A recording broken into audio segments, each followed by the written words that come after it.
McGrath. I want to say, put on the record, in case some government TDs, as they did with Deputy Shortall, totally wrongly accused her of not supporting the Gardaí. I support the Gardaí 100%. We have an excellent community division in Tipperary. It was stood down, but it's back up. I want to support Sergeant Ray Maloney and indeed Superintendent Whelan and Inspector and Care, all of them, and thank them for the work they've done. And they've now re-engaged since this morning again, since yesterday morning rather, to go out to visit the elderly and the vulnerable people out there. So 100%, so don't let anyone construe anything like that. Minister, it's just the testing and tracing system is a shambles. And if we want a confirmation, we had a while ago, and I agree totally with Deputy O'Donoghue, which is breaking news. The media should be curtailed here because they have people frightened out of their lives. Morning, noon and night and midnight and the hour after and again at 5 a.m. in the morning. Breaking. They have our hearts broke. Dina Brishta, Tevamo, Snatir. They're frightened, they're scared, they're worried and they're confused. And since you came into office, and you told me yesterday that my contribution wasn't worthy of you speaking to it, you have been an utter failure. I thought the last man was bad. I thought it couldn't get any worse, but by God, you come from the same village, out in the leafy suburbs of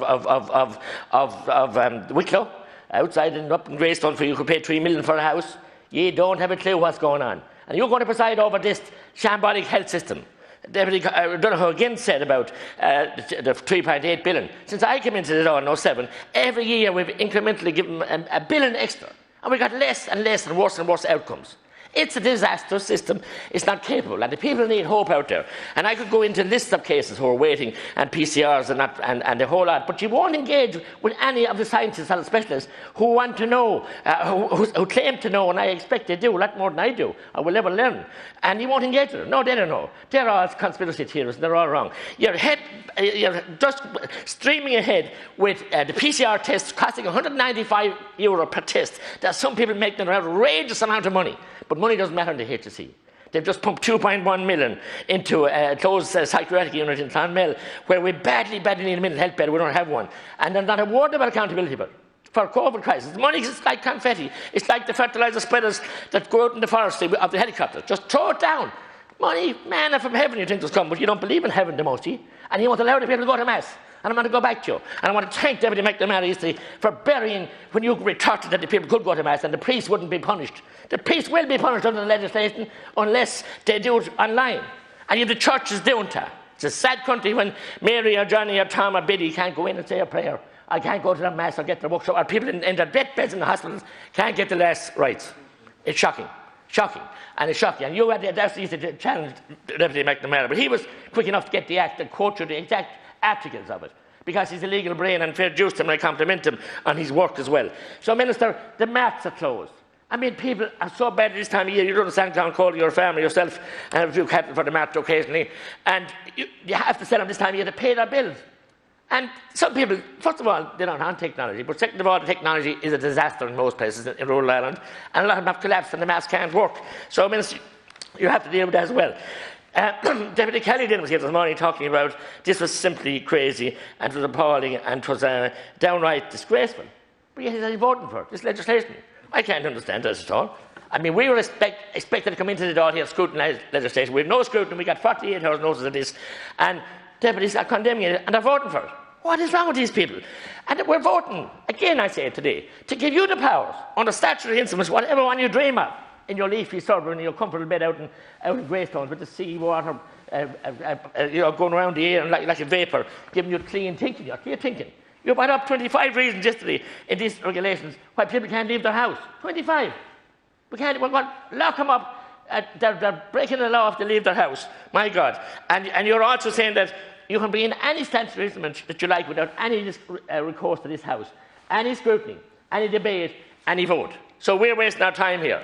We should stay at home and save the taxpayers the money and the costs of being here, because we have no say.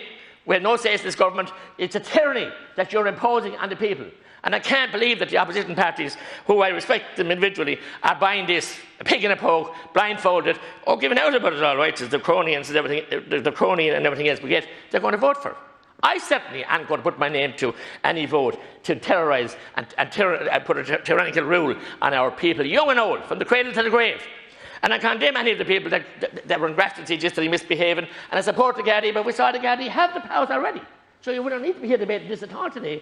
They have all the powers they want. And again, you must respect the ICSI, the AGSI, the Association of Sergeant Inspectors, and Sergeant Cunningham, a female member, who has said she's concerned about these powers. They have more rules and regulations now. If there's nothing else from the time they come on the roster, on the 12-hour roster, I want to thank them for working so hard and give the whole day reading the regulations to be time to clock out and they're finished. It's a cop and a con and a codology job. And your departments are so secure in their way. We know it all. Don't mind Deputy McGrath. Don't mind Deputy Fitzmaurice. Don't mind Deputy from Clare, Michael McNamara. Don't mind Deputy Pringle or any of us. Last Count Cola yesterday as well was saying, you know best. You know it all. You can't bring the people with you that way. Tyranny won't. As I said yesterday, Dan Breen and Sean Tracy and Sean Hogan and many more ended the tyranny in Ireland, the 76 counties. Ended it. My late father spent 14 months in prison as well as being out in that war with Limo Lynchik, the great patriot as well. They gave their lives for it. And now you want to take life from people. I don't have word about the suicide deaths, not a word about the cancer deaths, not a word about the cerebral cancer smear, and the scandal that was, and the many other scandals that are brewing inside in the hospital systems because of inept, inadequate, ham-fisted, draconian HSE that is not fit for purpose. Former Taoiseach, Toom, Bertie Ahern and Barry Cowan, told me that they want to disband the HSE. I doubt if Mickey Martin, or Taoiseach Martin, Michael Martin, Deputy Martin, will disband it, because he set it up. So he's good at setting up quangos. That is the biggest, most dangerous, irresponsible, tyrannical quango that this country or any place in the world. We can go to mass. The only 3 countries in the world you can't go to mass or church is North Korea, Saudi Arabia, and Mother Ireland. Mother Ireland is dead and gone. It's with O'Leary in the grave. God help us, Count Cola. God help us, that I say. Thank you.